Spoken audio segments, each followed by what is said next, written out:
e cidadãs, a onda que está ao nosso alcance.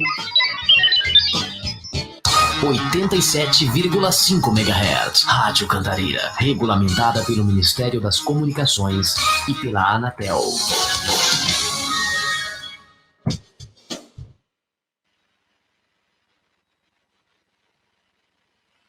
Opa, olá, muito bom dia a todos.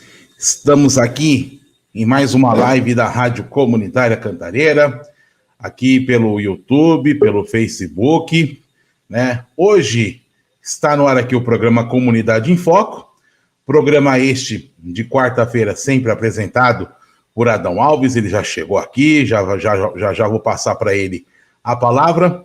Lembrando sempre que o programa Comunidade em Foco aqui hoje está numa programação especial. Nós temos aqui uma galera do Sarau, que eu já vou aqui, Sarau Itinerante, sensoriando o que há de bom. Então hoje nós vamos ter cultura e também a luta do povo trabalhador. Você vai entender melhor sobre este assunto, né? Então estamos aí. Vou passar agora a palavra para o nosso companheiro Adão Alves. Você que está aí ouvindo pela rádio FM no 87.5 e na web radiocantareira.org também. Além disso, nós estamos ao vivo pelo Facebook e YouTube da Rádio Cantareira. Adão, bom dia. Bom dia, Alberto. Tudo bem com você, meu mestre? Tudo tranquilo. Você chegou aos 45 do segundo tempo aqui. Eu pensei que você não ia chegar, pô. Eu tive um probleminha de transporte para resolver. Eu tive que conduzir uma pessoa até fazer um trabalho. Aí cheguei quase em cima da hora. Primeira coisa, Alberto, muito obrigado pela assessoria técnica sempre. Você é uma dessas pessoas que sem você esse programa não funcionaria, você sabe disso. E nós temos muito que agradecer a você. E para quem não conhece o Alberto, na intimidade, é o nosso amigo Palito. Pessoal, olha, de Sarau Itinerante, é um prazer. Eu não estou vendo aqui na nossa relação de fotos a minha amiga Sheila, que foi quem nos convidou para esse bate-papo, né? Ela aí na tela? Tá, eu não estava vendo, tenho que trocar de óculos. Eita! E a gente está aqui, assim, dentro da nossa Passei maquiagem hoje, você não está me reconhecendo. Não, está escura mesmo a aparência aqui. Nós estamos aqui para bater um papo de 2 horas com vocês sobre coisas que eu acho que o que faz diferença na vida. Basicamente, uma coisa, cultura. Eu, pessoalmente, defendo que sem cultura não há vida, ou seja, trazer cultura para um programa da Rádio Cantareira, que será retransmitido aos sábados, das 14 às 16, que é no programa Comunidade de Sintonia Cultural, nada mais de bom. A gente sempre faz isso, né? A gente pede para que como a gente não tem intenção de fazer entrevista, mas é mais um bate-papo, hoje, no caso, não é bem um bate-papo, é um telesarau, eu vou pedir para que as pessoas se apresentem e pedir para que a Sheila apresente as pessoas que ela chamou. Então, Sheila, com você, por favor, minha amiga. Em primeiro lugar, bom dia para todo mundo. Quero agradecer mais uma vez a oportunidade, que o Adão é um amigo querido. Ele nem vai gostar do que eu falar, que a gente já se conhece de outras esferas. Olha assim, como eu só tenho 12 anos, eu não posso levar esse pé da letra. Eu estou falando das esferas cósmicas, só para te provocar. Mas, enfim... Eu sou brincalhão, amor, você sabe disso. Eu sei. Então, assim, é uma grande aquisição ter conhecido ele. Eu falei, inclusive, para o Germano, que vocês precisam se conhecer. Depois, eu gostaria que você convidasse ele para fazer o Sarau Urbanista Concreto lá. Ele convida os convidados dele, é um parceirão. Já está convidado, é só agendar, já está convidado, é só agendar. Exato. Então, assim, o que eu queria agradecer também ao Alberto pela assessoria ímpar, técnica, precisa, tudo transcorreu com a maior tranquilidade. Agradecer aos artistas, né, o ator Leon Henrique Geraldi, o ator Edson Thiago, a cantriz Ayosha, né, pela disponibilidade de estar aqui, que eu deixo eles maluquinhos, eles devem me xingar pra caramba, mas tudo bem. Eu ouço, hein? Eu ouço. Então, eu quero começar, como o tema de hoje é trabalho, né? Escravidão, trabalho e abolição. Por quê? Nós tivemos no dia 1º de maio o Dia do Trabalho, né? Dia Internacional do Trabalhador. Porque eu sempre digo que não adianta que se não tem trabalhador, não tem trabalho, certo? É preciso trabalhador. Mesmo com os esquemas robóticos, né? Que agora a sociedade está caminhando para a era da tecnologia, né? Que se reinventa a cada segundo, a gente não está acompanhando de tantas tecnologias a nosso dispor, a gente mal dá conta de uma, já surge outra no segundo seguinte. Ainda que seja robótico, tem uma mente humana por trás que comanda essa inteligência e que faz todo esse sistema funcionar, desde celulares, internet. Tem uma consciência mental de várias pessoas trabalhando nisso para facilitar a vida da gente, que também são trabalhadores, né? É claro que na arte, né, a gente vai dar um passeio por essas nuances do trabalho lá desde os primórdios, mas de uma forma leve, porque respeitando o nosso público da Rádio Cantareira, que já tem, né, todos nós já temos um dia a dia difícil, duro, complicado, então, quanto mais a gente amenizar, tornando leve essas questões do trabalho e que fiquem palatáveis para que as pessoas possam aprender a lutar pelos seus direitos, não ter medo de lutar. E não ter medo de lutar não é agredir, é se informar, estar consciente, é estar calmo, entender os meandros, né, das leis trabalhistas que protegem o empregado e protegem também o empregador, né?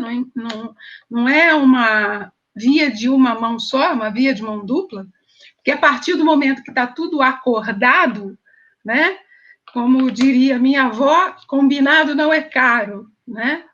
É que, às vezes, no meio do caminho, o trabalhador se embola, o empregador também se embola, e acabam ultrapassando barreiras da ética e do respeito nas relações pessoais e profissionais. Então, a ideia de trazer esse tema, que está até muito complexo para 2 horas, claro que a gente vai dar uma passada sobre isso, né, uma passeada leve, mais incisiva, né? Leve, mas clara, leve, mas realista, porque a ideia é estar exatamente informando com o amor, sim. Eu vou começar chamando aqui o nosso queridíssimo Germano Gonçalves, que é também conhecido como urbanista concreto, que, além de ter essa trajetória meritória, né, ali na Zona Leste, na região do Parque São Rafael, São Mateus, enfim, ele é um caminhante, né?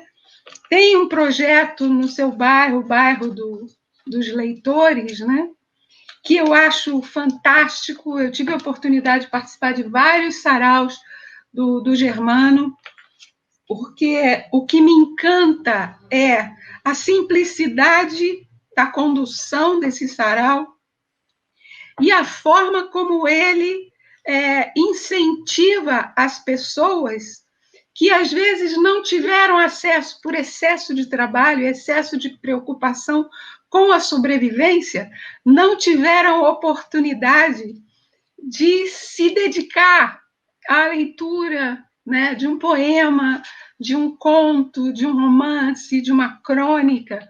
Então, a grandiosidade do trabalho do Germano é exatamente como ele toca de uma forma simples as pessoas, não só incentivando a ouvir, porque algumas dessas pessoas também que vão lá se encantam tanto que começam a escrever poemas, ainda que timidamente começam a criar, a ter um olhar diferente para a realidade.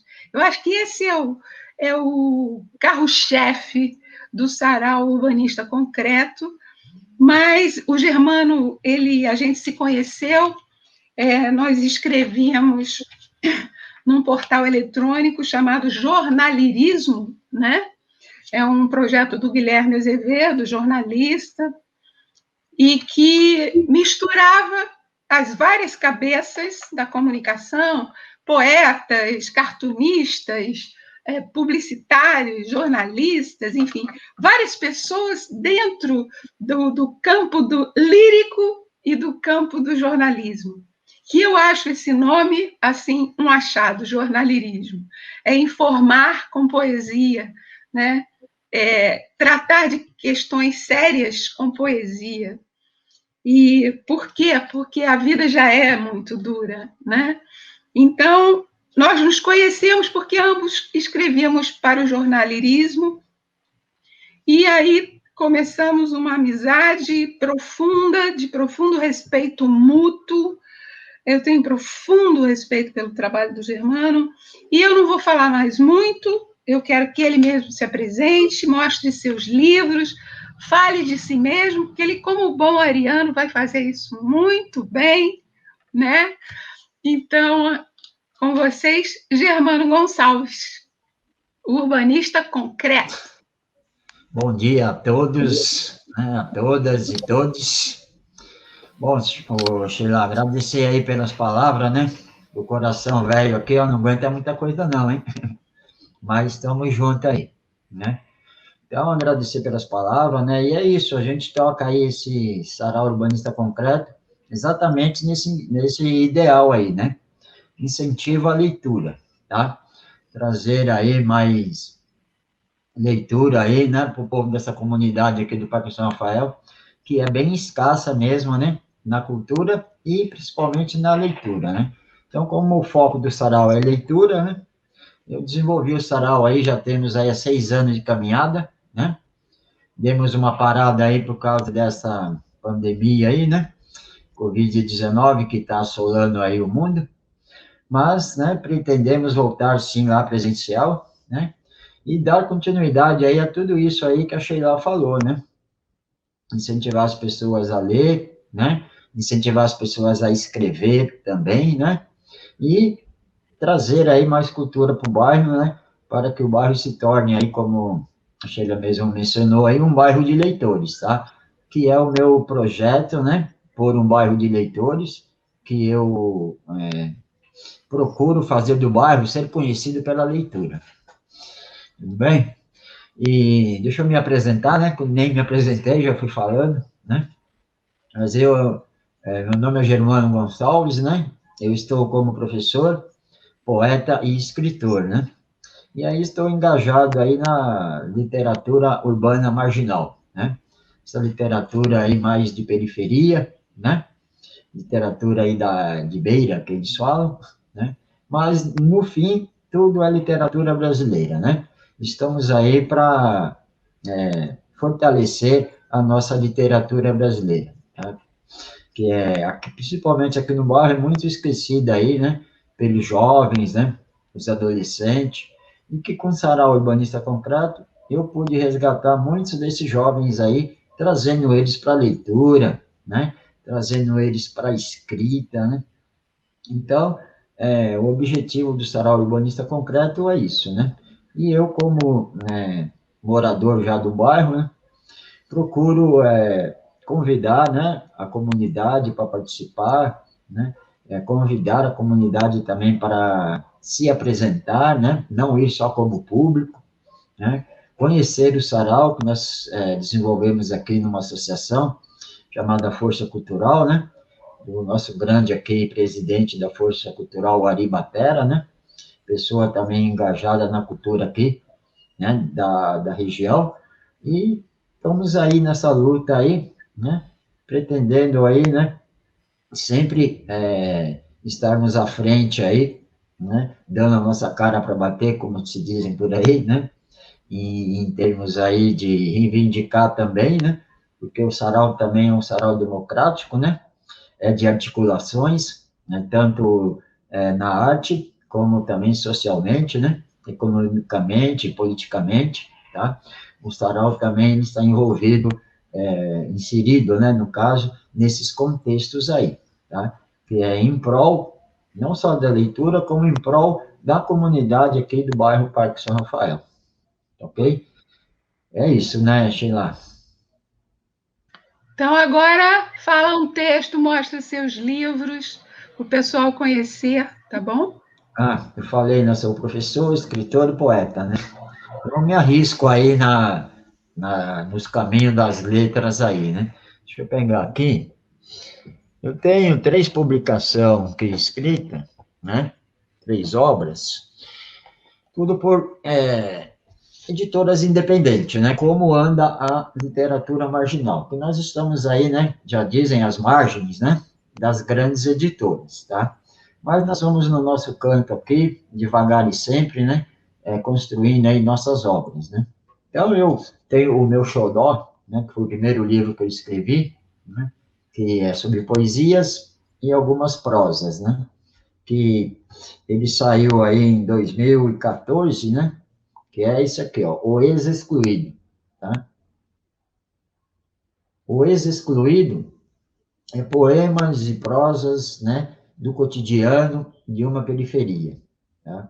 Que o Ex-Excluído, ele vem aí no sentido de que quando a gente, né, o indivíduo, ele sai daquela rotina e ele alcança um objetivo na vida, ele se torna um ex-excluído, né? Então, e aqui tem inspiração de Paulo Leminski, Manuel Bandeira, Raul Seixas também, né? Que alguns artistas aí, né? Tanto na música como na literatura, né? Me inspiraram aí, né? E foram aí na minha juventude, né? Os meus fãs, né? Então, aí saiu aqui o livro O Ex-Excluído, editora Somad, né? Que é uma editora independente, tá? Quem quiser encontrar esse livro aqui, ele está agora disponível, por enquanto, somente pela internet, tá? No Clube dos Autores, tá?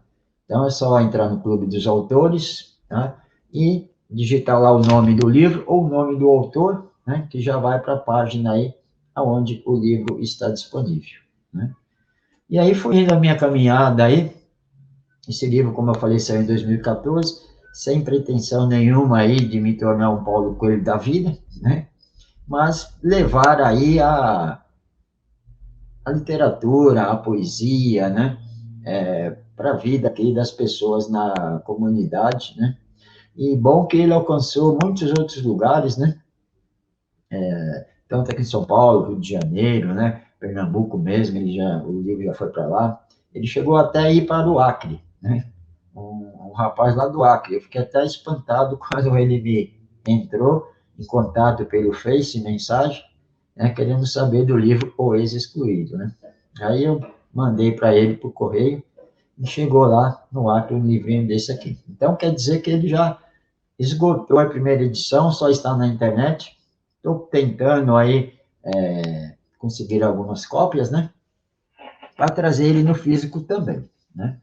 E aí foi indo essa caminhada minha aí, né, a respeito da literatura urbana marginal, né? Que aqui começou mesmo a minha vontade de me engajar nessa literatura, que eu tenho um propósito também, né? Um objetivo que é fazer dessa literatura uma escola literária, tá? Como as já existentes, né, já passadas.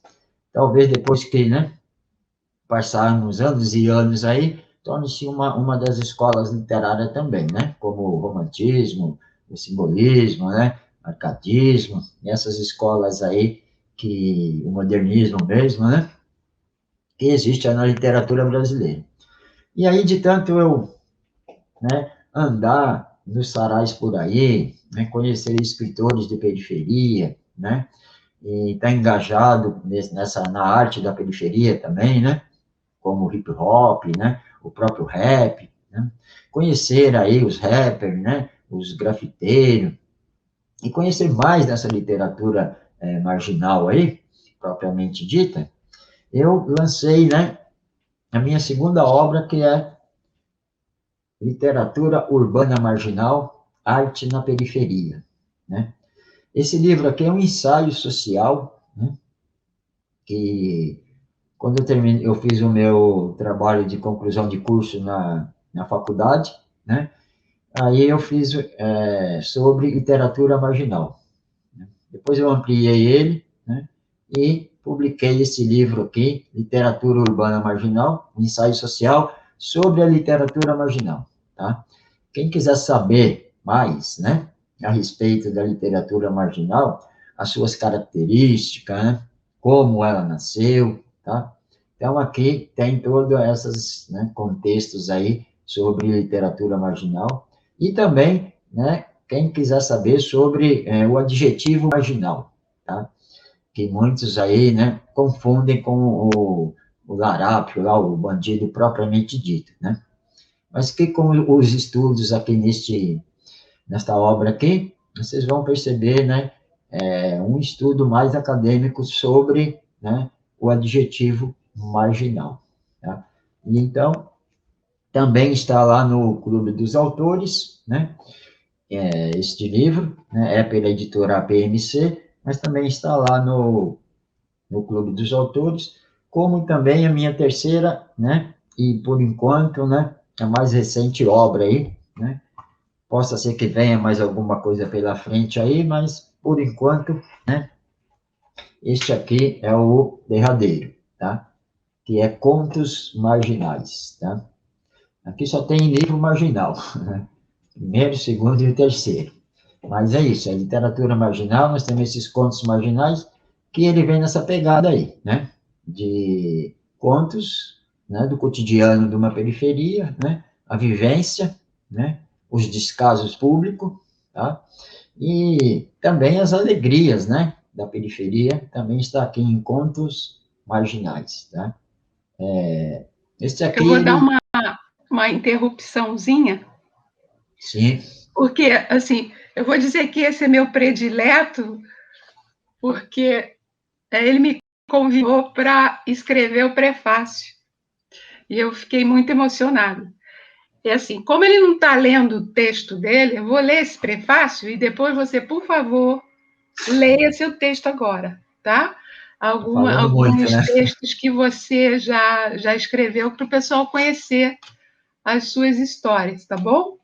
Então, esse livro aqui, o Contos Marginais, que eu tive a honra de participar, eu vou ler o prefácio, porque aí vocês vão entender melhor um pouquinho do livro e do Germano. É muito rápido, tá? Diz-se de marginal do que segue o contorno, ou que não se adapta aos princípios estabelecidos, ou que foi excluído da sociedade, etc. e tal. Daí, isso fica martelando na minha cabeça ao ser convidada por Germano Gonçalves a escrever o prefácio desse livro, Contos Marginais. Que responsabilidade! Leio os contos que exalam simplicidade num cenário cuja dura realidade bate como uma bofetada bem dada, daquelas que estalam e deixam o rosto avermelhado por um tempo. E esse rubor persiste. Enquanto vou me familiarizando com as personagens deste cotidiano que o olhar atento de Germano registra com tanta precisão. Cenário em que vamos nos encantar com as lembranças de sua infância longínqua, tomar caldos com seu antenor, descolar umas moedas com Zezinho, passar natais em que se mistura famílias avessas e solidariedade, nos decepcionar com o garçom Vladimir, fazer e desfazer amizades, ter os créditos roubados com o padeiro Calixto, discordarmos de Dona Adelaide e seu Almir, sentirmos-nos injustiçados com o menino Eduardo, permitindo-nos sonhar e vencer com Juquinha, desmistificar o valentão mata baiano, promover a paz entre os torcedores, denunciar o sumiço dos homens invisíveis da periferia, desafiar tias e avós e nos tornarmos ratos de biblioteca como Aldo, perdermos o barracão com seu Manuel, equivocarmos com Valdinei, sermos pegos na mentira com Jagunço Jacinto, nos honrar com um larápio que respeita o poeta, ganhar no jogo de bicho com Osmar, entristecermos com as perdas trágicas e prematuras das crianças da periferia, dar a volta por cima com a Damastor, aposentar da televisão com o Neomédio, encharcar com homens de bicicleta pelas avenidas da vida e nos despir dos preconceitos com seu Raimundo, nos encorajar com Dona Valentina, renovarmos nossa fé decifrando as gerações e seus tempos e metamorfosear-nos com Raul Seixas e deixarmos as pedras rolarem, encantarmos-nos com o pedreiro Gonçalves Colar de Arrudas e esculpirmos sonhos com a poesia das construções bem alicerçadas como o amor de um filho por seu pai. E, finalmente, gritarmos nosso repúdio à zorra em que o nosso Brasil se transformou. Este livro, Contos Marginais de Germano Gonçalves, é um extraordinário trabalho de reflexão cujo testemunho não vem apenas retratar uma longa revolta apaixonada, mas superá-la, utilizando sua esperança pessoal e a elevando ao plano do universal. Eis aí o escritor Germano Gonçalves. Sabe-se lá quantos esforços para chegar até aqui, quantas recusas, quantas desavenças para manter sua dignidade, quanta resistência para se tornar visível, notificando a distância social e a ela proporcionando um simulacro de reparação. Uma fé ostensiva com seu rebanho de leitores que aumenta cada dia, numa transgressão à quimera abstrata das aparências.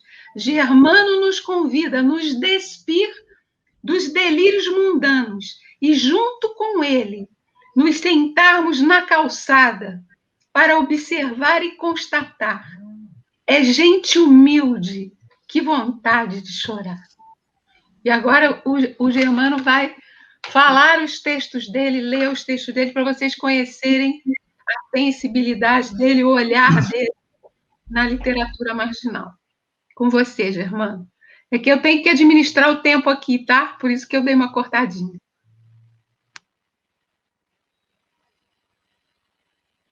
Abre seu microfone, Germano. Liga o microfone. Viu? Então, Sheila, será que eu consigo depois dessa aqui? Viu? Eu tinha feito aqui, né? Preparado o trabalho aqui para o tema do sarau, né? Escravidão, abolição e trabalho, não é isso? Aí não sei se eu posso ler ela, então? Então vamos lá, tá? Eu tinha preparado uma poesia aqui pelo tema, que a Sheila falou que era o temático, né? Um sarau temático. Então eu preparei uma poesia aqui, né? Que refere-se ao tema, né? Desse sarau aqui. Então a poesia chama-se Que Lei é Essa? Né? E é mais ou menos assim. Se não doesse tanto assim, a escravidão está por aí, está no ar, não acabou. De todas as cores, a que sobrou. Mulato, caboclo e o negro, sim, senhor. Em cada rosto, em cada cor, uma dor. Ela não acabou. Os seres humanos que não encontraram a igualdade das ideias e etnias para um novo amanhecer. Da sua terra, povos partiram, navegando pelos mares, perderam a liberdade e a dignidade. Reis, rainhas e princesas, a semente da existência, o fruto da realeza. a cor. A cor não é mais a beleza da natureza. E a escravidão, não acabou. Braços abertos, coração ferido, pensamentos de ser livre, anos e anos de sofrimento, madeira, chicote e o tronco. Paz em nenhum momento. Quanto custa a escravidão? Homens trabalhando em vão, mulheres, crianças, senhoras, querendo mudar o rumo da história. A escravidão está por aí, está no ar, não acabou. Só vai passar quando houver mais amor do que a cor. Somente o amor. Basta de promessas. Não me venham com conversas.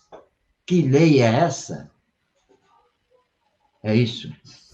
Para você que está aqui nos ouvindo, nós estamos no programa Comunidade em Foco, aqui pela Rádio Comunitária Cantareira. Você que está aqui nos assistindo também pelas redes sociais.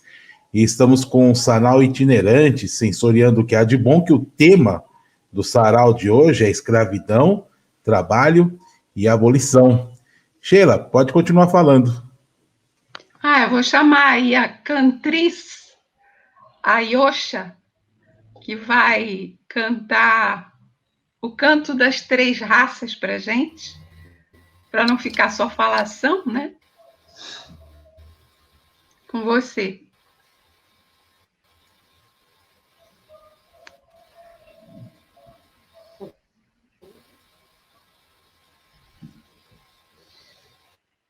Ninguém ouviu no canto do Brasil um lamento triste sempre ecoou, desde que o índio guerreiro foi pro cativeiro e de lá cantou.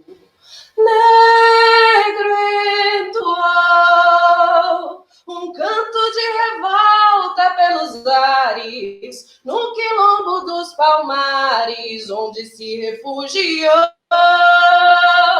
E de guerra em paz, de paz em guerra, todo o povo dessa terra, quando pode cantar, cantar de dor.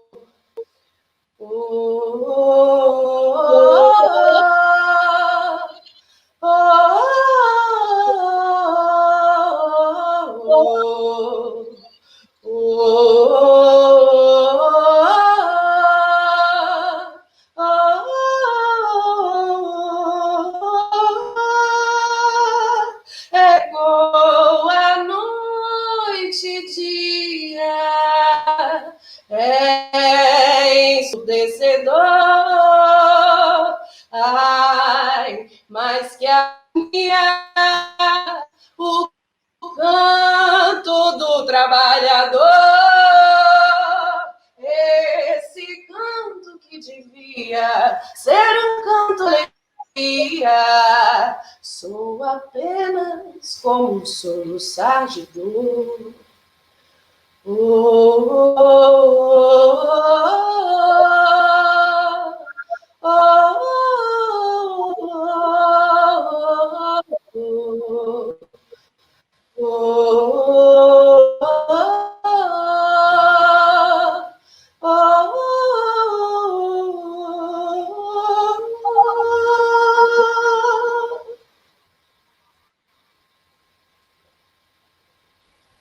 Obrigada.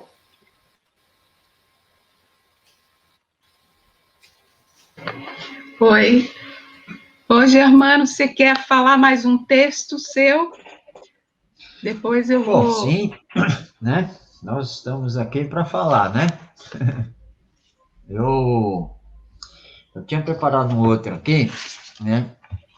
Mas eu vou fazer um aqui pequenininho, mas eu tinha preparado um aqui que ele chama Não Há Vagas, né?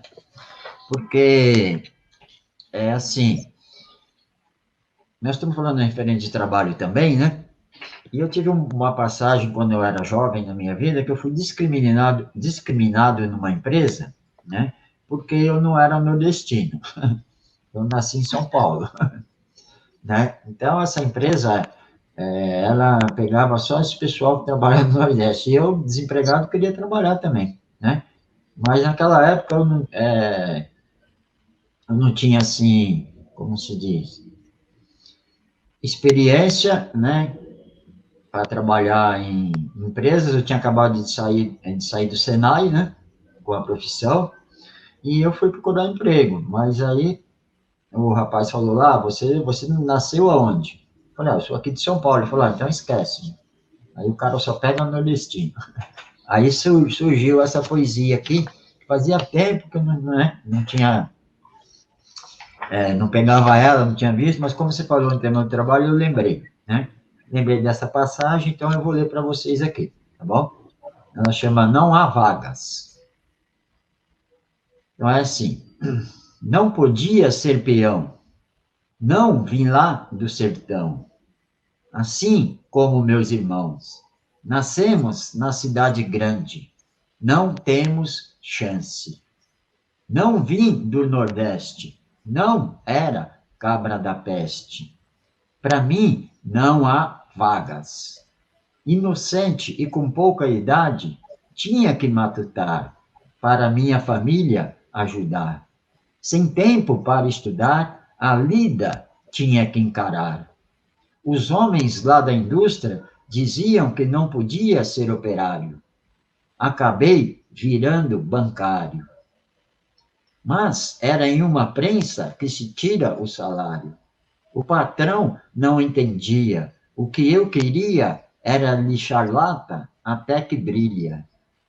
Quando conquistava emprego na linha de montagem, queriam que fosse pelego. Insinuavam que eu não tinha esse preceito.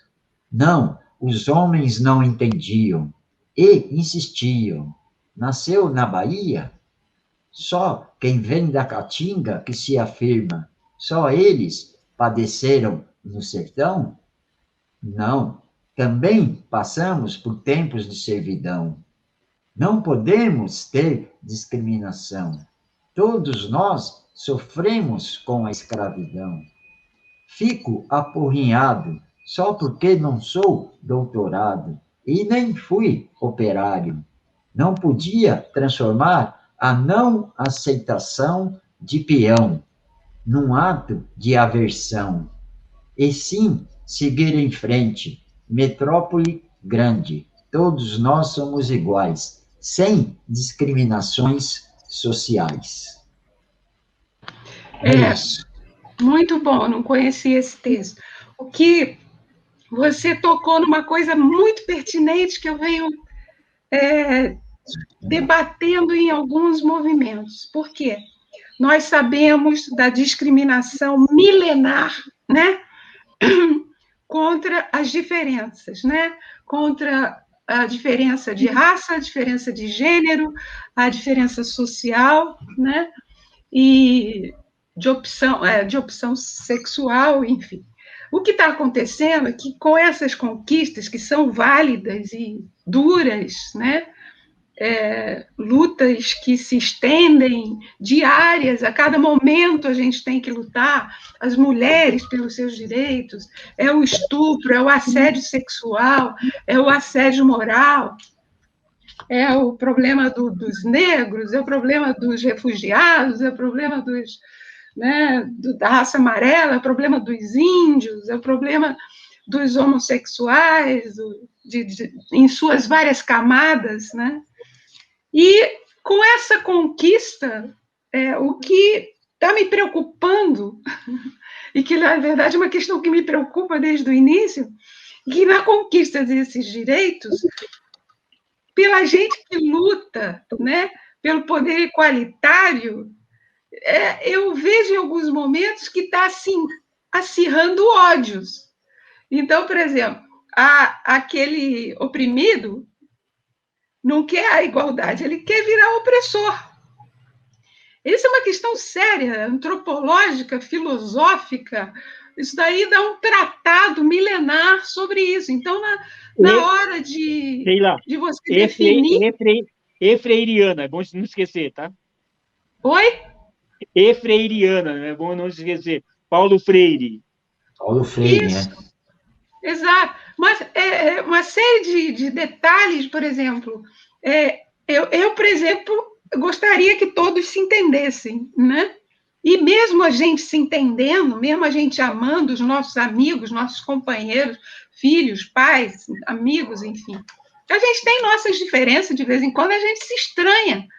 Mas é que a coisa virou de um jeito que, assim, é tipo, cada um com seu quadrado, né? Não, tem Mas que aí ser está na assim, como se sociedade, né, fosse Sheila? possível uniformizar a natureza humana. Então, você pode ser negro e ser rico, né? Torcer para o Flamengo, ter uma negra Opa, chamada Tereza ou uma branca chamada Maria, mas não vai ser igual ao outro, que também é negro, que de repente tem uma outra opção sexual diferente, que torce para o outro time. Uma mulher que é feminista, outra que o desejo dela é casar, ter filhos, construir família e perpetuar a sociedade, que é para isso, né, que existe. Outras pessoas que tiveram outras opções, então a tendência que tem, se eu sou homossexual, então você é hétero, eu tenho ódio de você. Se você é hétero e você é homossexual, eu tenho ódio de você. Se eu sou branco e você é negro, você é índio, você é asiático, a gente não pode se entender. Então, a minha preocupação é que está tendo uma tendência, inclusive nas empresas, que agora, não, a gente dá prioridade para LGBT, e dá prioridade para negro, dá prioridade para deficiente. Não tem nenhum problema quanto a isso. O problema é, como você colocou lá, você tinha que ser nordestino, né? E, por outro lado, tem muito preconceito contra os nordestinos. Muitos paulistanos odeiam os nordestinos. E se a gente passar pelo centro da cidade, pelas grandes avenidas, e olhar para os arranha-céus, para olhar para os prédios, para os edifícios, ali tem sangue e mão de obra nordestina. Muito menos paulistana e muito mais nordestina. Porque os cabras da peste, como se diz, são duros na queda. Então, uma mão de obra procurada pela força de trabalho. Alguém falou comigo? Não. Então, assim, eu acho que pensar nesse mundo em que as pessoas são iguais é igual, quando eu digo igual, é unidade na diversidade. Não é pegar todo mundo, colocar numa forminha de gelo e sair todo mundo uniformizado, que é o que os fascistas e os nazistas lá de trás e que por aí pululam querem, ou seja, passar uma régua e uniformizar todo mundo. Tipo, vira sabão, bota na forma e aí tá todo mundo lá quadradinho e ninguém pensa, ninguém raciocina, só obedece e vira robô. Então, acho que essa discussão precisa estar na pauta diariamente. Como aceitar as diferenças, respeitando os pontos de vista diferentes, mas sem ódio. Sabe? É estímulo à diversidade, mas sem ódio, porque senão a gente vai voltar lá para trás, vai voltar para o apartheid. Então vai ter só o bairro do negro, o bairro do japonês, o bairro do chinês, o bairro do indiano, o bairro do refugiado, o bairro das mulheres, o bairro das crianças e o bairro dos idosos. E o bairro dos deficientes. Sheila? É que nem uma palavrinha que está agora na boca do pessoal nas escolas, que é empatia, né? Exato. Né? Exatamente. Falta então, empatia, porque a empatia e a compaixão faz com que você respeite que o outro pense diferente de você e possa ainda assim ser seu amigo. Né? Eu tenho amigo, eu sempre falo isso, tem amigo que tem muito dinheiro, tem amigo que tem menos dinheiro que eu, e tem amigo que tem mais ou menos a mesma situação, tem amigo que votou, né, nesse blefe, e eu entendo que ele está equivocado. Agora, se parte dele uma rixa, eu me afasto, porque eu não vou debater com a parede, né? Uma coisa que está tão evidente, eu não vou ficar batendo a minha cabeça na parede, porque eu vou me estressar. Então, assim, eu aceito que tenha se equivocado, que tenha optado, mas, por favor, não tente me convencer, porque eu não vou convencer ninguém. Mas eu acho que, assim, esse tipo de trabalho que a gente está fazendo aqui é justamente para, de uma forma leve, provocar reflexões e a observação das pessoas em relação às outras pessoas, né? Como que elas agem, porque a tendência que a gente tem é rotular.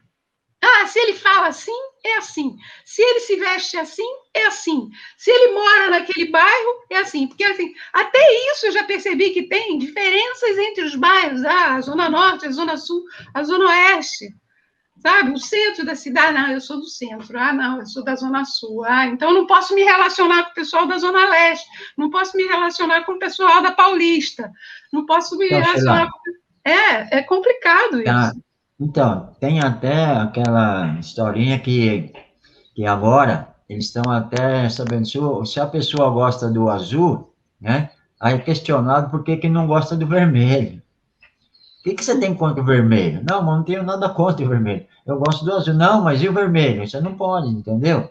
Uhum. Então, hoje em dia, eu acho que isso está inserido na sociedade e nós precisamos aí, nós assim, não sei, os formadores de opiniões, precisamos de encontrar um jeito, né, que podemos andar aí todos de mãos dadas, né? Como você falou, respeito o outro, né? Não vou debater com ele, mas respeito ele, entendeu?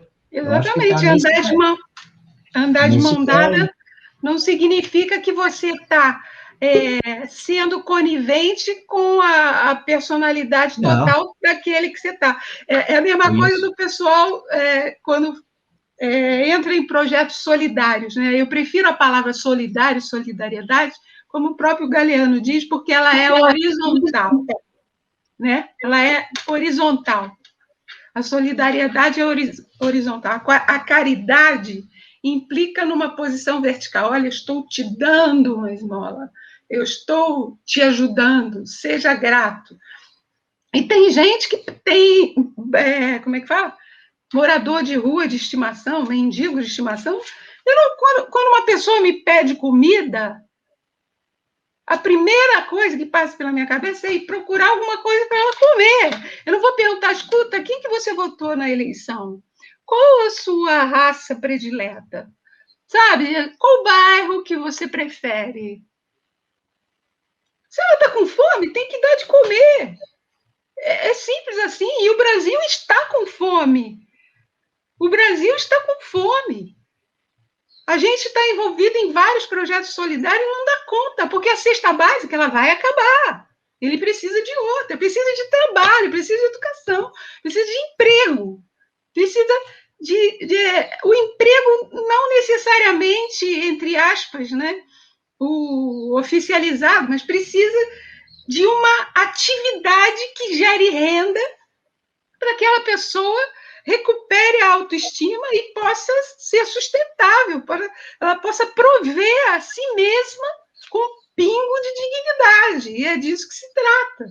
Então, essa discussão, eu volto sempre à baila, porque o que eu estou percebendo é que é um ódio. Assim, daqui a pouco você tem que se desculpar por ser branco, por ser hétero, porque, sabe? Então, não tem esse negócio a cor. Assim, eu como trabalho com comunicação, uma época que eu fazia logomarca lá atrás, né? Você vai atender clientes que são completamente diferentes de você. Tem gosto completamente diferente. Uma cor que, às vezes, me incomoda um pouco é o marrom, porque ela tem umas misturas que me deixam um pouco triste. E o cliente, ele gostava muito de marrom. Tudo ele queria marrom. Eu cheguei à conclusão que eu tinha que fazer aquele marrom ficar o mais próximo possível do meu azul. Porque ele queria aqueles matizes, aquela paleta. Então, eu acho que a gente precisa, às vezes, se despir de uma série de estereótipos que a gente tem para poder ter esse olhar para o outro, para a necessidade do outro, que você vai atender o outro. Né? Claro que aí a gente vai falar logo aí na frente, se essa relação se estabelece na ditadura, né? Tipo, tem que ser assim e não tem conversa, então não precisa chamar um profissional especializado, certo? Se tem que ser desse jeito, é assim que vai ser, então você faz.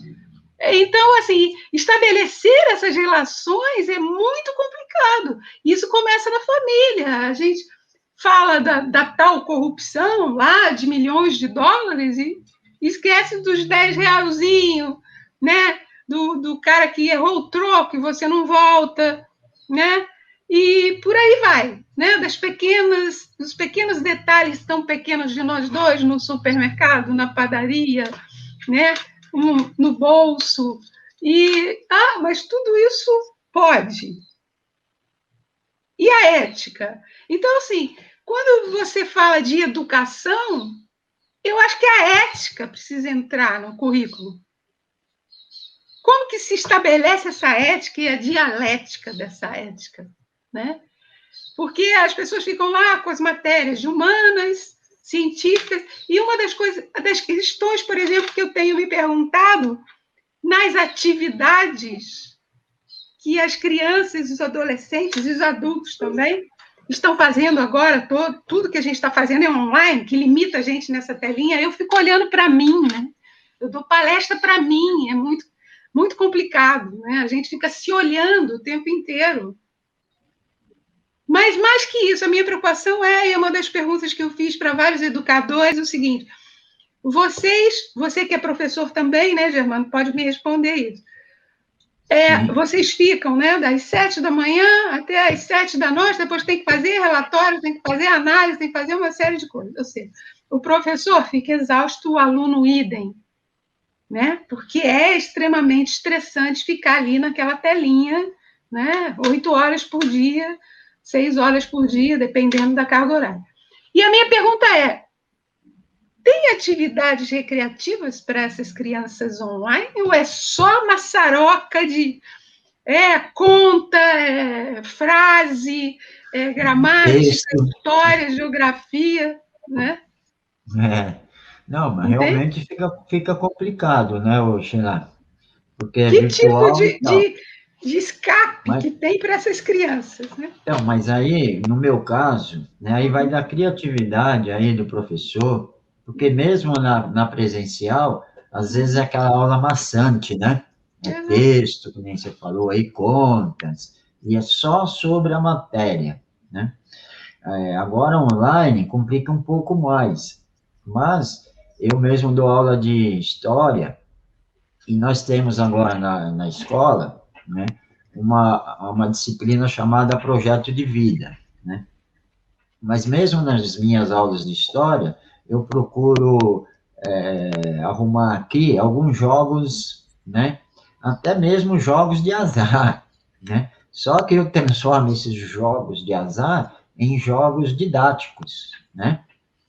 Levo online aqui, eu procuro montar umas cartas, jogo uma figura para eles, né? E nós saímos daquela aula maçante, né? Que é o texto direto, e o professor falando, e não dando a abertura aí do aluno também questionar, né? Então, eu procuro, no meu caso, né? Como professor, eu procuro usar um pouco da criatividade para não deixar essa aula muito maçante, né? Porque às vezes eu tenho 2 aulas em seguida, numa mesma sala, né? Então, a gente precisa mesmo fazer umas aulas diversificadas, né? Como eu falei, tem o projeto de vida que é para isso, né?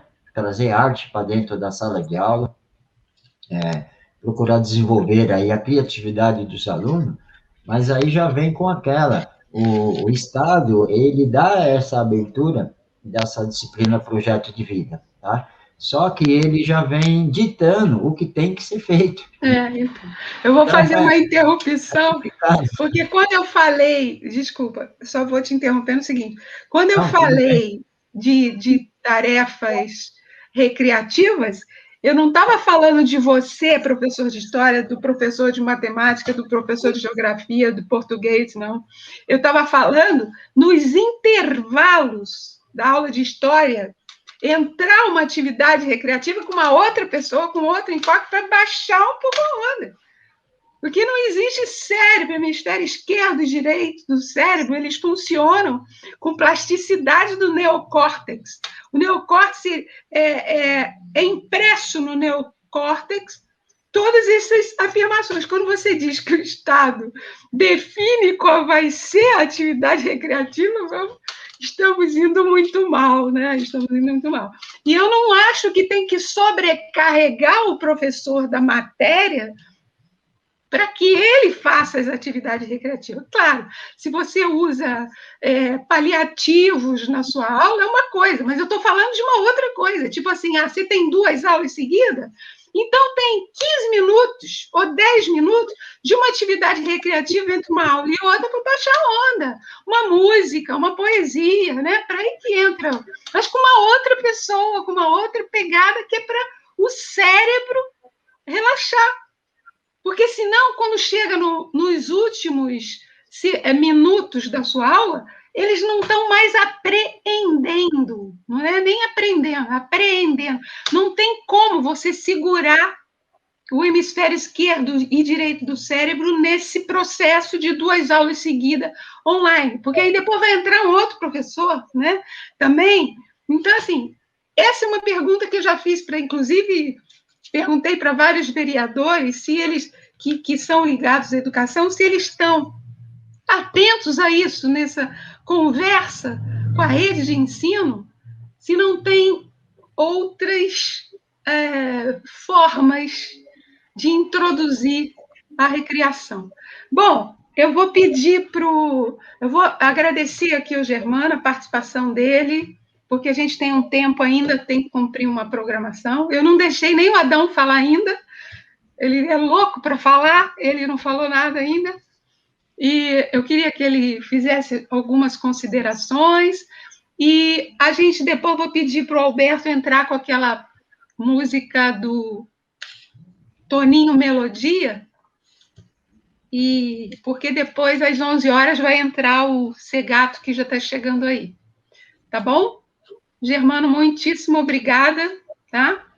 Você sabe que eu sou sua fã. E aí, passo para o Adão e depois Alberto puder colocar aquela música antes de eu entrar com o Segato, tá bom? Obrigada.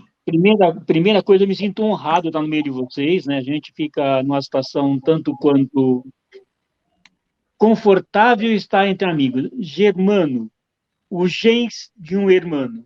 Gens de um irmão, eu acho que marcar um sarau concreto, urbanista concreto na Rádio Cantareira, é uma questão de programar. Mas eu queria pedir licença para poetizar. E minhas poesias, você sabe, Sheila, só de improviso, nada escrito, tá? Após o mês de abril, que nunca abre o peito para a saudade, já que a saudade vem de 1500, quando o índio era índio e não tinha o exterminador invasor. Daí vem o trabalho, essa noção que não é só pelo pão, não é só cuidar da terra, mas a terra, o trabalho para dar lucro para alguém que nunca é quem planta, quem colhe ou quem caça. A gente chega em maio e no dia 1º, o dia do trabalhador que trabalha. Trabalha pelo pão, teoricamente, mas trabalha mesmo para enriquecer o patrão. Vem o dia 13, uma questão de escravidão, que não foi libertada, porque não criou rupturas, e o capitão do mato ainda nomeia escolas, pontes, avenidas, ruas.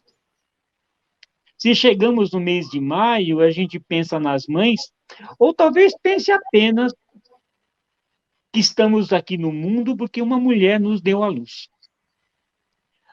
Eu queria consolidar a brincadeira, aquela coisa tão infantil como passar anel, pedindo um beijo, um abraço, um aperto de mão. Mas tudo isso vira cultura, tudo isso se acultua, desacultuando o povo, esperando a dádiva da esmola. Salário não é benefício dado pelo patrão, é uma conquista conquistada pelo suor e sangue dos trabalhadores. Nessa rima, nessa canto, eu prefiro assentar da rima e pensar em tantas vidas, tantas gotas de sangue e de suor, de braços cruzados fazendo greve para garantir as 44 horas semanais de trabalho. Teve um tempo que criança operava a máquina de adultos, trabalhando 16, 17 horas sem poder ir no banheiro. E quando falam mal da minha greve, me chamam de preguiçoso, eu pergunto, quanto é que ganha o patrão com o suor derramado do meu rosto? Eu não tenho preguiça, não. Eu trabalho das 6 às 6, só que eu preciso ter direito ao pão do saber. E quando eu falo no pão do saber, eu quero que vocês saibam quanto vale o meu suor. Eu quero que vocês saibam, inclusive, que quando eu me divirto, quando eu faço aquilo que é chamado lazer, tem patrão ganhando nisto. Ganha o dono do transporte, ganha o pedágio da estrada, ganha o shopping, ganha a lanchonete, todo mundo ganha. Ou seja, quando reduz a minha jornada de trabalho, ainda assim eu dou lucro para o patrão. E esse lucro não volta, não. Por mais que falem que eu sou preguiçoso, que estou aposentado, eu pergunto, viver é só para o trabalho ou também é para construir algo que chama dignidade? Não existe dignidade, não existe nada que possa ser feito se nós não sabermos de fato o que é aprender. Se eu aprendo as relações, se eu aprendo apenas ser gentil, nada que impeça que eu seja de fato gentil. Mas eu preciso, além de tudo, estar num mundo onde a empatia e a simplicidade se contraponha ao ter em excesso. Onde tem excesso, falta para muitos. E todos precisam, não só do pão, precisam também do pão do saber. Anesino Sandice, já devolvendo para Sheila. O Adão tem essa capacidade de inventar na hora as coisas, assim, né? Parece uma fonte que vai borbulhando. Ele fica observando todo mundo falar e manda bala. Obrigada, viu? Mais uma vez, obrigada pelo convite. O Segato já... Oi? Deixa eu só deixar um registro aqui, para você que está ouvindo pela rádio, aqui também nas nossas redes sociais.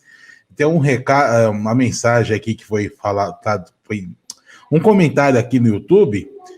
O Tiago Açucena diz: é o regresso da doença social, uma sociopatia. As pessoas estão extremamente patológicas na alma. Isso é patológico. É um sintoma que não estamos bem mesmo.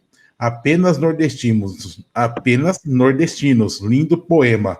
É para o Germano essa mensagem do Tiago. Só para deixar registrado.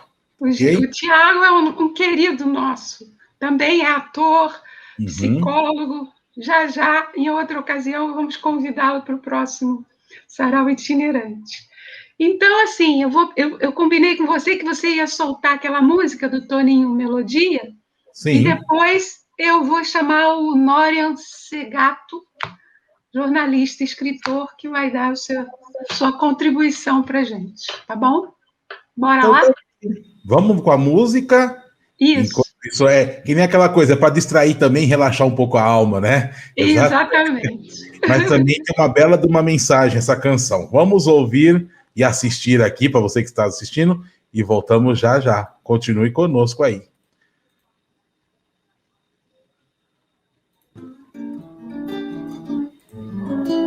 Esse fogo que vocês veem por aí afora, nas favelas do Brasil, não é por causa da gambiarra, nem por causa do gado, e nem tampouco por causa do botijão. É pura especulação. E quando o bombeiro chega, o fogo já está consumado.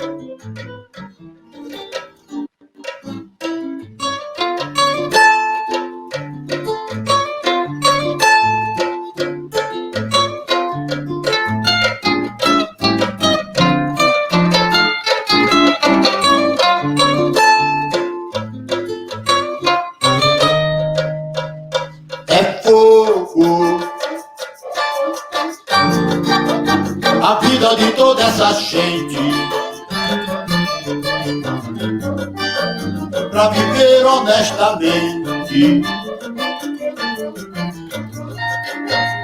sol a labutar. Mas ontem, quando voltei do batente, na favela queimava inclemente o barraco que outrora já foi o meu lar. Meu olhar transbordou na esperança do fogo apagar. Meu peito calor, sem lágrimas pra derramar. Meu olhar transbordou na esperança do fogo apagar. Meu peito calor, sem lágrimas pra derramar. É fogo, é fogo. A vida de toda essa gente, pra viver honestamente. Sol a labutar. Mas ontem, quando voltei do batente, na favela queimava inclemente o barraco que outrora já foi no meu lar. Meu olhar transbordou na esperança do fogo apagar. Meu peito calor, sem lágrimas pra derramar. Meu olhar transbordou na esperança do fogo apagar. Meu peito calor, sem lágrimas pra derramar. Vou morando no sapato, onde a faísca pode se acender, porque nunca bebi da bebida daqueles que estão no poder. É ver pra crer, o despejo é um destino cruel. Favela queimando para construir mais um arranha-céu. Enquanto os ratos invadem as casas de terno e gravata, maleta na mão, prometendo o que é de Deus pra quem não pode beber. É fogo que queima e arde, sem explicação, nem sei porquê. Mas no foco de incêndio, eu no rádio na TV. É mais um foco de incêndio, eu no rádio na TV. Olha o fogo, é fogo. A vida de toda essa gente, pra viver honestamente. Sol a labutar. Mas ontem, quando voltei do batente, na favela queimava inclemente o barraco que outrora já foi no meu lar. Meu olhar transbordou na esperança do fogo apagar. Meu peito calor, sem lágrimas pra derramar. Meu olhar transbordou na esperança do fogo apagar. Meu peito calor, sem lágrimas pra derramar.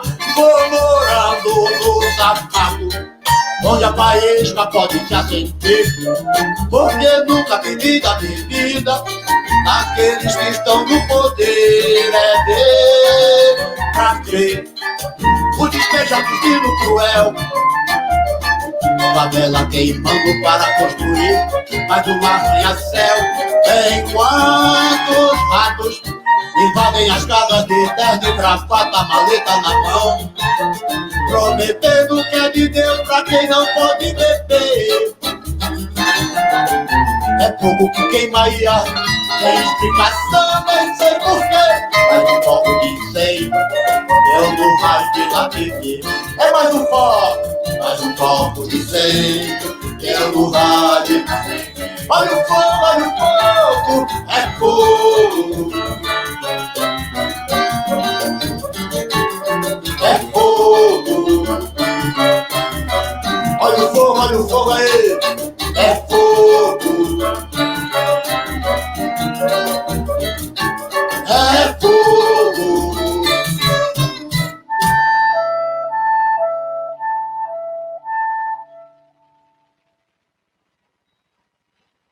É isso aí. Torninho Mas Melodia. aí foi. Desfecho cruel. Acabamos de ouvir aqui. Opa. Pronto. Vazou um áudio aqui. Então, A minha filha que sugeriu colocar essa música, que eu não conhecia, confesso aqui, e que achei extremamente pertinente. Obrigada. Então, acho que o Segato já está por aí, se apresente. Vamos conversar um pouco agora com Norian Segato, que aceitou o nosso convite para participar do tema Escravidão, Trabalho e Abolição em Prosa e Verso. O Segato é jornalista com mais de 30 anos de experiência na profissão e escritor. Formado pela Metodista de São Bernardo, teve várias passagens por sindicatos como jornalista, e hoje ele é diretor de saúde da Federação Nacional do Jornalista, FENAGE, e membro do Conselho Fiscal do Sindicato dos Jornalistas.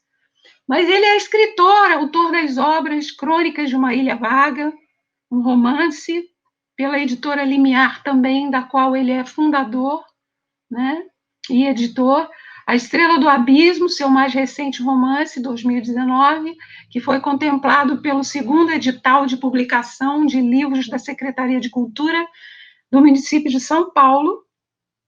É coautor, Por Trás da Máscara, da reportagem investigativa, em 1996, da Publisher Brasil, Djalma Santos, do Porão ao Palácio de Buckingham, biografia 2013, Amazon Book, Corpus, contos de 2001, editora Limiar, e Saúde Indígena e Saúde e Saneamento pela FUNASA. Nós vamos conversar primeiro com o Norian Segato, escritor, né, porque afinal de contas isso é um sarau itinerante e a gente fica sensoriando o que é de bom. E depois a gente vai falar com o jornalista com a experiência nos sindicatos, que é a função que ele vem exercendo ao longo da sua carreira. Então, bom dia, Norian, obrigada por aceitar o convite, e agora é com você. Bom dia, Sheila, bom dia a todos, obrigado, eu que agradeço ao convite, a oportunidade de estar aqui conversando com você, com quem está nos ouvindo, nos vendo ou sintonizados, que aquilo como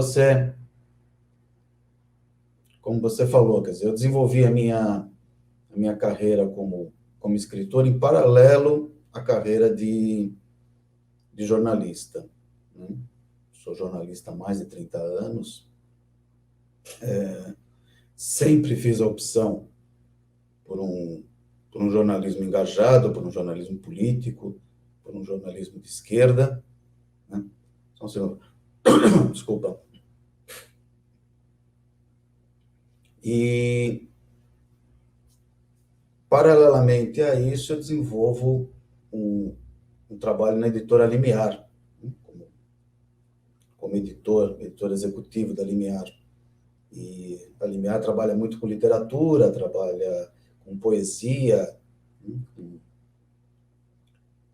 com críticas literárias, críticas sociais, e de todo esse material, né, essa vontade de escrever, esse desejo de ir além das matérias jornalísticas e expressar em ficção aquilo que eu acredito do mundo, que eu faço, né, da minha profissão de fé, vamos dizer assim, né, eu comecei a me enveredar pelas letras. Então, como você leu aí, meu primeiro livro, na verdade, foi um livro de reportagem, né, que era Por Trás da Máscara, que era um livro que analisava a administração do Paulo Maluf em São Paulo, na época que ele foi prefeito, com todos os escândalos, com todas as questões que teve na época. Então, foi uma grande reportagem, na verdade.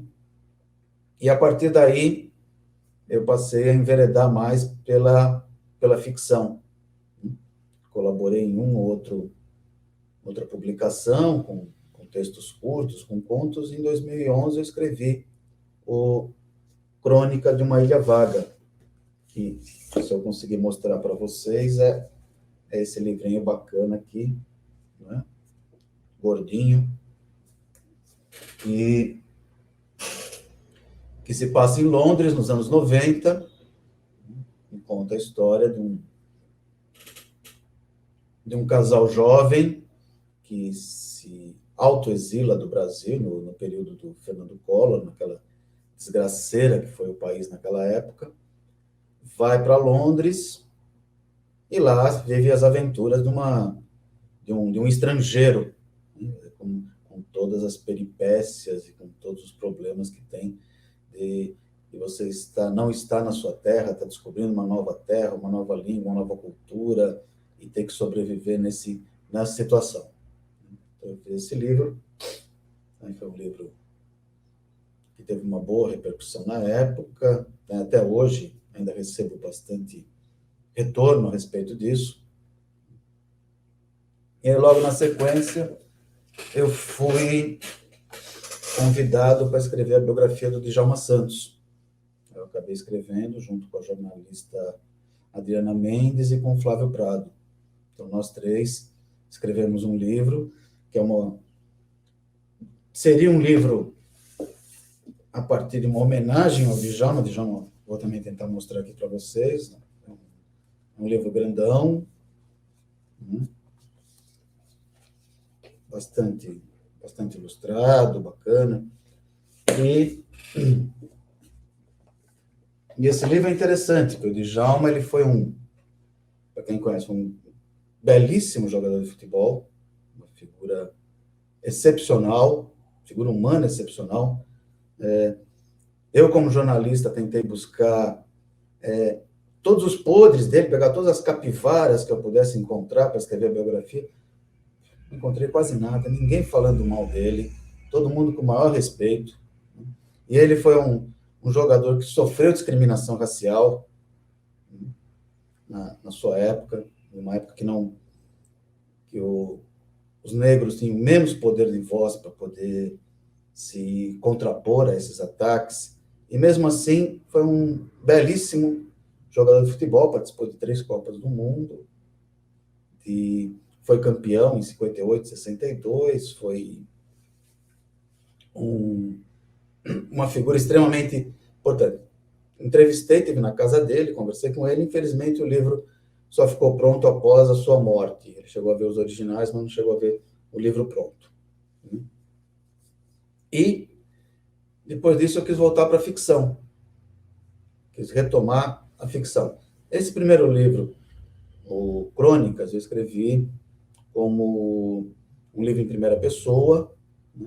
Então, é o próprio personagem narrando as suas histórias, uma voz masculina, que se passa num contexto muito definido, de uma cidade, um período histórico, etc. Aí, das minhas inquietudes, das minhas coisas, eu quis experimentar algo diferente, algo novo. Então, eu parti para o segundo livro, que é A Estrela do Abismo, o segundo romance, na verdade, em que ele é contado em terceira pessoa, então o narrador conta a história, né? A voz que fala é uma voz feminina, não é uma voz masculina, então a história, o protagonista é uma mulher, em que não há um tempo definido, nem um local definido, nem nada. Pode ser qualquer grande cidade, pode ser hoje, 10 anos atrás, ou daqui a 10 anos. Então, é um texto que aborda um tema universal na literatura e na vida contemporânea, que é o suicídio. Aí, no caso, uma filha se depara com o suicídio da mãe e, ao descobrir essa tragédia, ao se deparar com isso, vê que, de fato, nunca conheceu a mãe, né? Porque a mãe era uma grande incógnita para ela, porque ela sempre teve uma rejeição com a mãe, por conta da doença, da depressão da mãe, de uma série de coisas. E ela começa a fazer uma arqueologia da mãe, né? Nos livros da mãe, nos escritos da mãe, na vida passada da mãe, para tentar entender quem era essa mãe e, ao mesmo tempo, ela se entender nesse processo. Então, essa arqueologia da busca da mãe é uma busca dela mesma. E aí o enredo vai se desenvolvendo, e aí tem uma trama política por trás, e aí tem umas outras histórias, né? Esse livro, como você falou, foi contemplado no edital da Secretaria de Cultura, e também é um livro que eu gosto muito, eu tenho muito, muito carinho. E outros projetos que agora virão pela frente, né? Espero que ainda saiam alguns outros frutos disso daqui. Então, minha carreira como escritor na literatura vai isso, né? Além de produzir livros como coautor ou como organizador, que eu já fiz algumas vezes também, que é uma coisa que eu gosto, né? E alguns até ghostwriters de livros de família que me pedem. Né? Eu acho que toda família tem uma belíssima história para contar, só precisa ser bem contada, né? Porque todos têm história muito legal, todos dão uma bela novela, um belo romance. E, então, também é uma coisa que eu faço e gosto, né? Pegar uma história de uma família, contextualizar e colocar ela como seus personagens verdadeiros. Então, minha trajetória de escritor, ela começa por aí. Eu queria que você falasse para a gente, com a sua experiência, né, que já passou por vários sindicatos, com vários olhares, né, dessa figura de empregador e empregado, né, de funcionário e patrão, segundo o ponto de vista de vários sindicatos que você já passou. Tem alguma história interessante que você acha que vale a pena ressaltar, de algum impasse que você enfrentou como jornalista ou como comunicador desse sindicato, que por hora você tenha trabalhado alguma situação inusitada que possa trazer à baila essa questão dessa conversa milenária, essa tentativa de se acordar pensamentos e tarefas, direitos e deveres de trabalhador e patrão? Olha, como eu falei, eu trabalhei em vários sindicatos.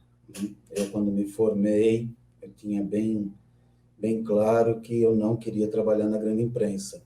Eu tenho uma relação de muito respeito com jornalistas, de muito respeito com a profissão do jornalismo, né? Mas tem algumas diferenças muito sérias com donos de mídia. Então, sempre me esquivei um pouco de vender minha mão de obra para esse tipo de patronato, né? Trabalhei em alguns lugares, evidentemente, fiz um pouco de rádio, trabalhei em algumas outras coisas, mas busquei fugir desse molde que, muitas vezes, é almejado por uma parte da categoria. Isso como uma opção pessoal. Então, eu acabei caindo para assessoria sindical, que é uma relação de trabalho, de qualquer maneira, né? O dirigente sindical, na hora que ele está empossado como dirigente, ele tem uma relação, né? Não é o patrão, teoricamente, mas há uma relação de trabalho que tem que ser respeitada, né? É uma relação de hierarquia, uma relação que tem que ser feita, mas, ao mesmo tempo, é um espaço onde você consegue transitar melhor com aquilo que ideologicamente você acredita. Isso não quer dizer que não tenha problemas, que não tenha conflitos, né? Tem muitos. Eu cheguei a sofrer assédio moral em entidade sindical, né? Cheguei a ter brigas bastante ferrenhas com patrões, entre aspas, né? Por questões salariais. Uma discussão. Então, quer dizer, é um universo, o universo capital-trabalho, sindicato não é capital, só para deixar bem claro, mas para a gente entender o que nós estamos falando, né? É um universo de conflito. É um universo que ele vai estar sempre em conflito, e a tendência atual, com a precarização das relações de trabalho, é esse conflito aumentar. Porque o que nós estamos assistindo hoje, essa completa desmobilização da estrutura trabalhista no Brasil, não é um fenômeno de agora, é um fenômeno que já vem começando a ser cultuado há pelo menos 40 anos, com o crescimento dessa concepção neoliberal, que é a concepção que o homem ele ele se faz sozinho, né? É a política do Big Brother, eu preciso eliminar quem está do meu lado para poder me destacar, né? Essa competitividade individualista, que se ela é uma essência do capitalismo, no neoliberalismo ela se acentuou em muito. E tem ramificações por vários pontos, né? Tem ramificações na questão racial, por exemplo. Então, quando amanhã comemora-se, teoricamente, a abolição da escravatura, né? A Lei Áurea, a promulgação da Lei Áurea, que é de 1888, mas que, de fato, a escravidão no Brasil, a gente sabe que ainda existe, né? Existem quase todo dia relatos de trabalho escravo, principalmente no campo, e até na cidade, em alguns locais.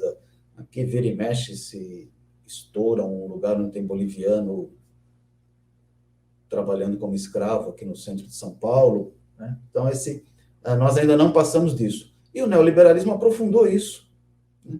Aprofundou esse conceito que, se existe esse racismo estrutural na sociedade, essa ideologia neoliberal ela aprofundou ainda mais isso, né? Questionando cotas, questionando a cultura, questionando a valorização das pessoas. Isso se dá nas relações de trabalho também.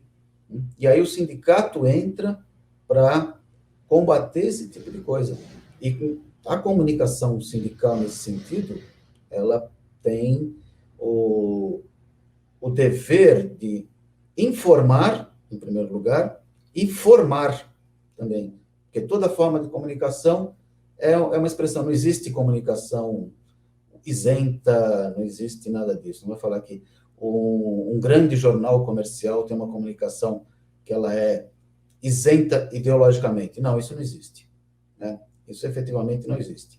Pode querer se camuflar. Tem que ter ética para não falar, buscar a melhor verdade possível os fatos, para dar oportunidade para todos os lados falarem, né? Para expressar todas as opiniões, a contradição, o contraditório, tudo isso tem que ser feito, isso faz parte da ética jornalística. Agora, o jornalismo, ele é feito por pessoas que têm uma certa formação, que têm um olhar sobre a sociedade e que tem, se for numa grande imprensa, tem um patrão, que tem uma linha editorial que você tem que seguir. Se for num sindicato, numa entidade de classe, também a mesma coisa, né? E aí você se define.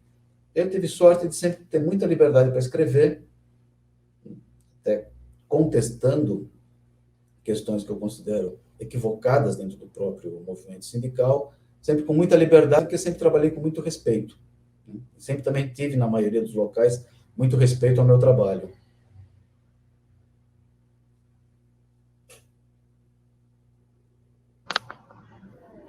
A palavra sindicato tem origem no latim e no grego, vem de síndicos, aquele que defende a justiça.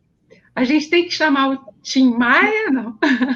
No latim, síndicos denominava procurador escolhido para defender os direitos de uma corporação, sempre relacionado à noção de se defender com justiça a coletividade. Você acha que hoje, né, com esse desgoverno estabelecido que está desmantelando, né, a educação, a cultura, a comunicação, a ciência, a saúde, então, né, já foi para o ralo, e você hoje é diretor, né, de saúde no sindicato, na FENAGE, né?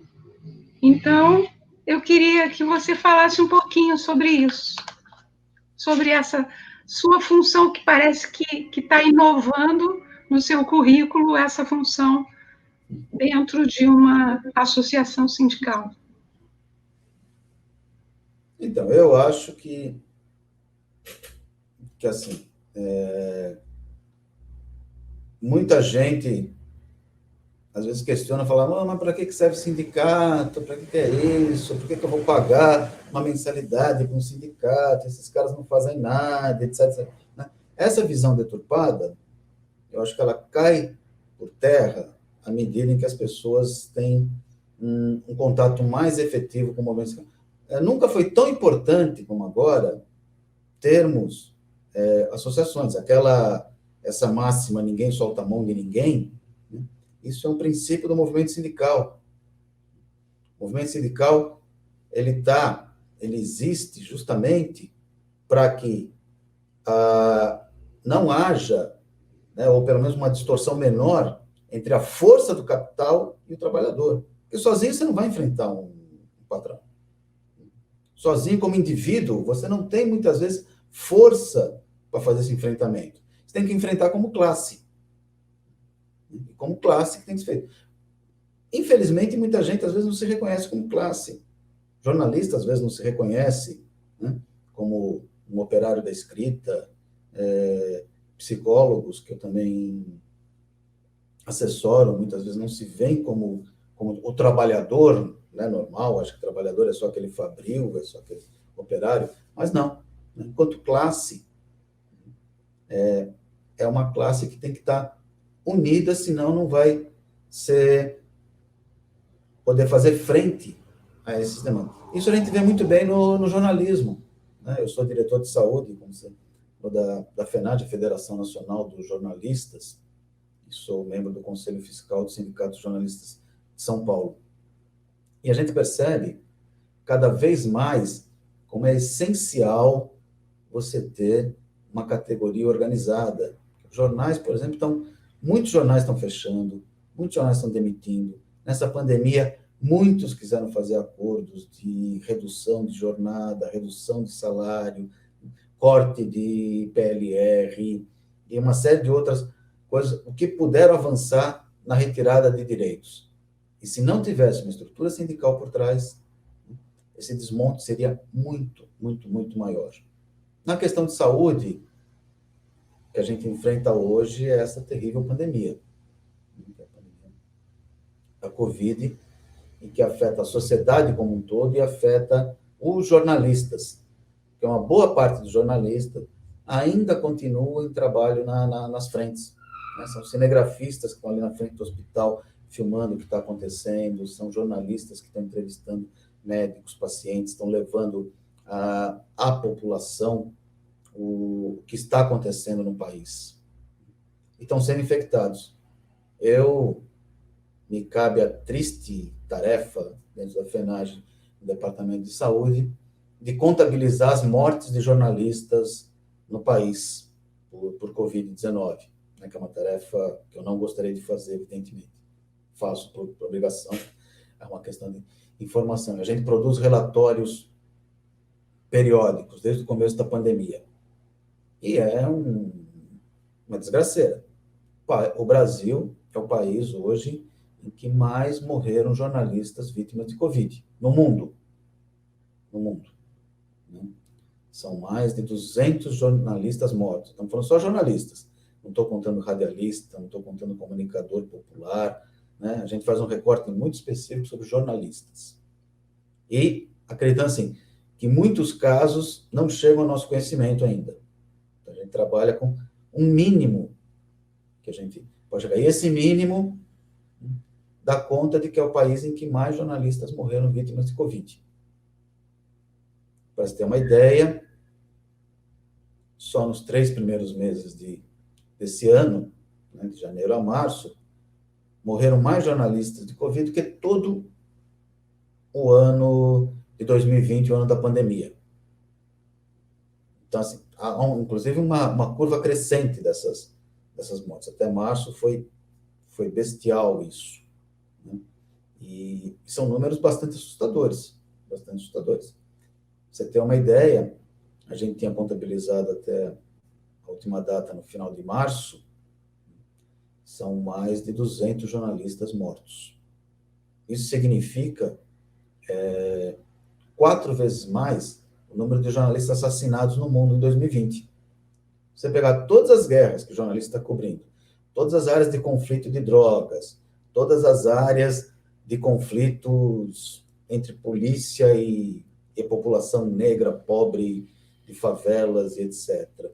Tudo onde o jornalismo está envolvido e onde se matam jornalistas, há um cálculo que o ano passado, 2020, foram assassinados cerca de 50 jornalistas no mundo.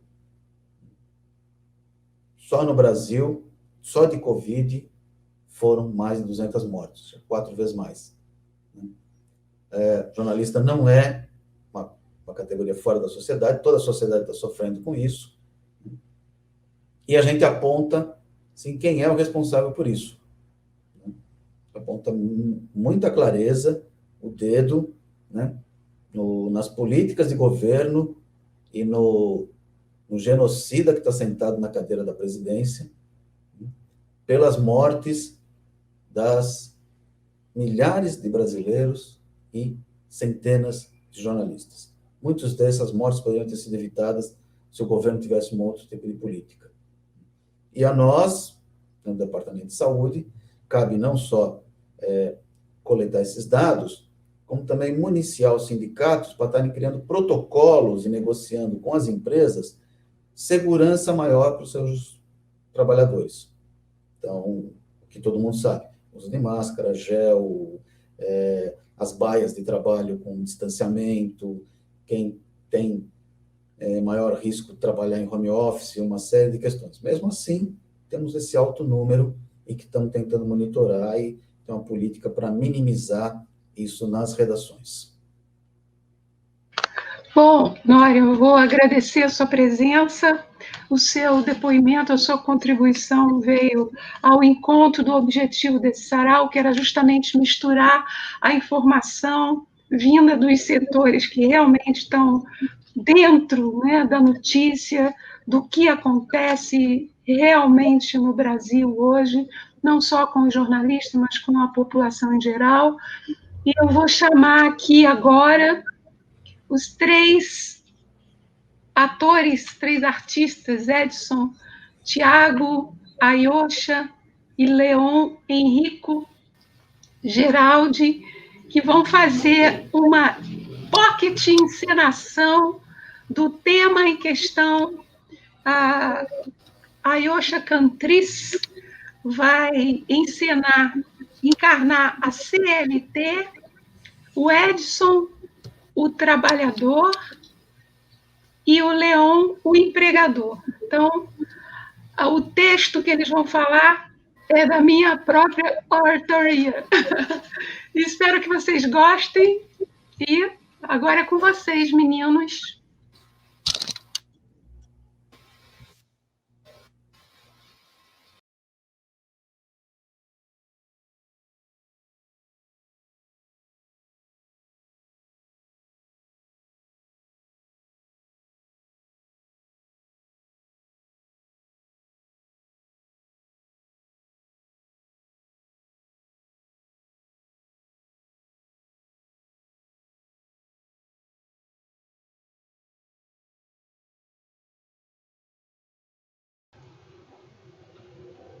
Olá! Alô, camaradinhas! Para quem não me conhece, eu já vou logo me apresentando, porque eu não tenho tempo a perder. Eu sou a lei trabalhista, conhecida no Brasil como CLT, que você, aliás, com toda certeza já ouviu dizer. Eu sou a tal da CLT, Consolidação das Leis do Trabalho. Mas não dá para falar de mim sem primeiro falar no trabalho, cuja origem vem do latim, que na verdade é tripalium e significa tortura. A minha primeira atuação foi a escravidão, do homem pelo próprio homem.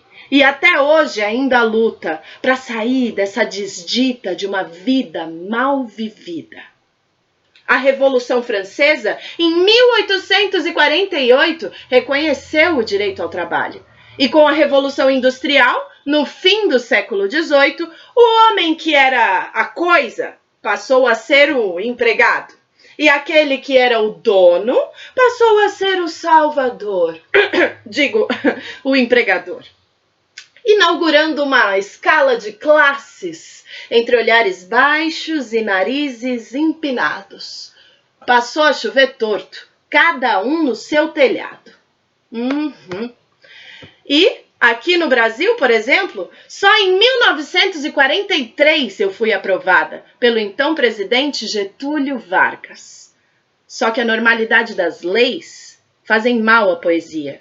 E eu tô aqui para evitar que outras bocas vão ao chão, desexplicando as vilezas de reis e de suas regências, arranco êxtases da aflição.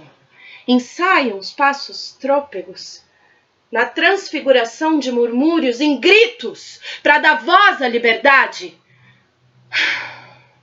Embrenhada nos escombros de uma esperança extinta e viúva de amanheceres. Lá atrás, nos tempos de estilhaços, no lombo dos negros, a febre da barbárie fez escorrer o suor e trovejou sangue. Arrancou dentes dos rios e feriu a dor, espalhando nódoas nos sóis. Muita revolta pastava nos olhos da raça negra. E em suas veias passeavam ouriços de cólera e ira, com orelhas enormes, que lombos por alfama reescreviam a história como pedras nas sombras. A mobilização e a resistência pariram a abolição. Corte de machado que ainda paira no ar. Alforria de vento que garante o direito ao eterno sofrimento, que engravida de fome o ventre do pobre, do negro e do fraco. E hoje, engravatados, os direitos trabalhistas continuam atordoados. E o empregado entrando de gaiato, feito poema rasgado. E o empregador, com seus pulmões de importância, tira coelhos da sua cartola, nos elevando a coisa nenhuma, para melhor nos vender no mercado. Agora, vamos ver o que o empregado e o empregador têm a dizer sobre essa história.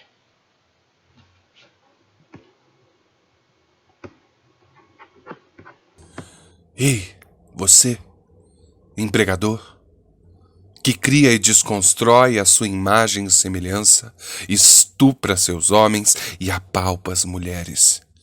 Ei, você, empregador, que tem cobras no bolso e lagartos na boca, que menstrua no trabalhador para ficar bem na fita. Ei, você, empregador, holofote de sombras que apodrece esperanças, que acinzenta o azul e suja estrelas. Ei, você, empregador, ainda é tempo de remexer seus destroços, pendurar o terno no sol, trocar as nódoas e desatar os nós. Ei, você, empregador, é hora, aqui e agora, de negociar com a poesia e se despir dos cacos de sua desimportância. Ei, você, empregador, é urgente se contaminar de pássaros e olhar seu operário como se fosse lua cheia. Ei, você, empregador, hoje é dia de ventos, manhã de desflorar ódios e inaugurar parcerias. Ei, você, empregador, o futuro é o ontem que grita presente e engole ondas de mares bravios para engravidar os rios de carnavais de lírios, deixando o poder fora de si.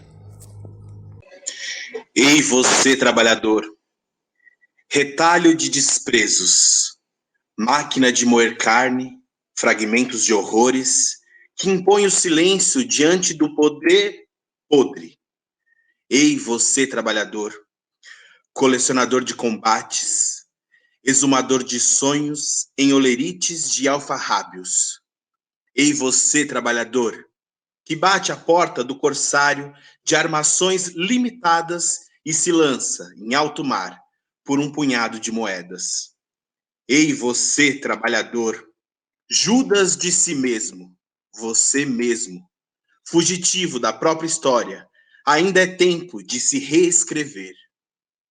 Ei, você, trabalhador, de pé no cais, de frente para o Atlas, com bilhete de entrada para infinitas possibilidades.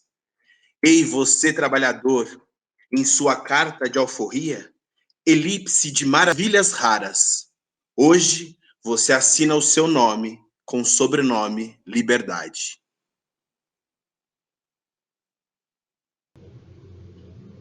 Acorda, levanta, trabalha. Acorda, levanta, trabalha. Acorda, levanta, trabalha, rápido acorda, levanta, trabalha, rápido acorda, levanta, trabalha, rápido acorda, levanta, trabalha. Revolução não é coisa de bom cidadão. O bom cidadão não vê sua condição, só precisa da passagem pra pegar o seu busão. Ele paga a entrada, vai seguindo com a manada, e com a porta já fechada é que ele sente a opressão. E assim vive o bom cidadão, sem dinheiro no bolso e com o coração na mão. E passando na avenida vê a manifestação. Então chega a escolta, prende todos à sua volta. Mas mesmo com a revolta, ele entra na estação. Calado fica o bom cidadão. Quando acaba o seu horário, ele enfim bate o cartão. Vai fazendo o seu trabalho dentro da instituição. E até que ele suporta, mas o seu chefe encosta. Ele diz que a mosca morta nunca vai virar patrão. Até que um dia, o bom cidadão se vê desempregado. E assim, tão cansado, se sentindo humilhado, mas finalmente acordado, ele passa pela banca e vê o sorriso da Marielle na capa do jornal. E vendo tantas outras vidas dissolvidas, resistir já não é opcional, pois toda ação tem sua contrapartida. Não existe empatia em terra subdesenvolvida, mas existe sim uma trajetória. Quem manda é a tradição, não a história. E ele, o bom cidadão, com os joelhos no chão, ele olha para o senhor, para a senhora, e pede perdão. Perdão. Ele diz que não lava as mãos agora, para ver se na próxima algo vigora. E assim se esvai um bom cidadão, que depois de tanta esquiva sente uma desilusão. Sua tarefa foi cumprida, mas não tem motivação. Então ele sai pela porta, grita é massa de manobra, nada do que eu faço importa e eu quero revolução.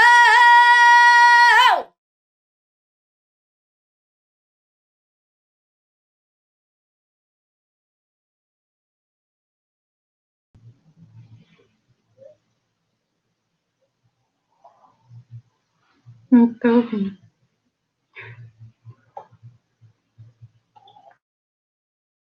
bom, quero agradecer aqui a participação do Edson Thiago, do Leon Henrico Geraldi.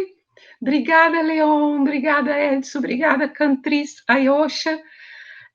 A gente está chegando no fim, eu quero que o comandante do programa, que quase não falou hoje, o Adão, eu quero agradecer imensamente você ter aberto esse espaço para a gente poder aqui deitar e rolar nesse tema, que ainda é muito pouco, né, para a gente, seja a pontinha do iceberg, para a gente tenha um canal de fala, né, para que a gente possa cada vez mais conscientizar, chegar perto do povo, né, à toa que a gente está na Rádio do Povo, isso muito me honra, para que eles possam refletir sobre a sua real condição, que é preciso lutar, que ele pode lutar, que ele tem direito, que tem sindicatos para apoiar. que podem orientá-lo em todas as questões. E como é dia da abolição, né? Vamos falar de liberdade, parece que isso é uma utopia, que a gente não consegue se resolver com um verdadeiro sentido de nação e o sentido de liberdade. E parece que quanto mais tecnologias a nosso favor, que nos permite, felizmente, né? Porque se durante a pandemia a gente não tivesse nem condição de estar nesse cada qual no seu quadrado, a gente não teria mesmo nenhuma condição de comunicação.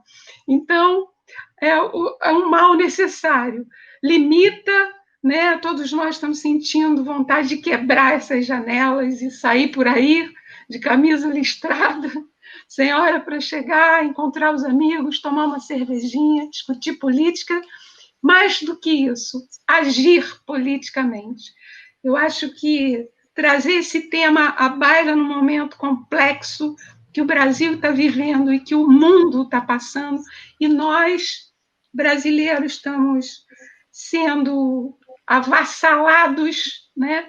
Além da pandemia, estamos sendo avassalados pelo um governo totalmente sem rumo, sem meta, sem empatia, sem capacidade de governar, né?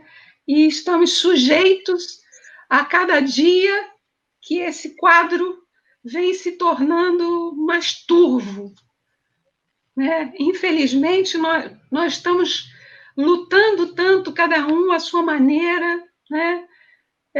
Mas está cada vez mais difícil ver essa luzinha no fim do túnel, né? Porque de 2 em 2 minutos nos deparamos com notícias horríveis, né? Parece que todas as desgraças todas resolveram acontecer ao mesmo tempo.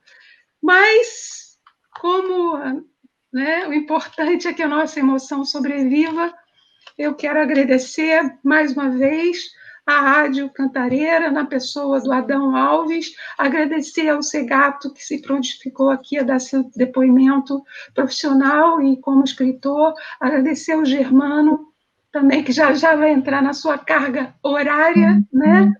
E que todos são muito queridos para mim, e eu deixo a palavra aí para o Adão Alves, que, na verdade, é o condutor do programa, e ele se colocou à parte e me deixou conduzir.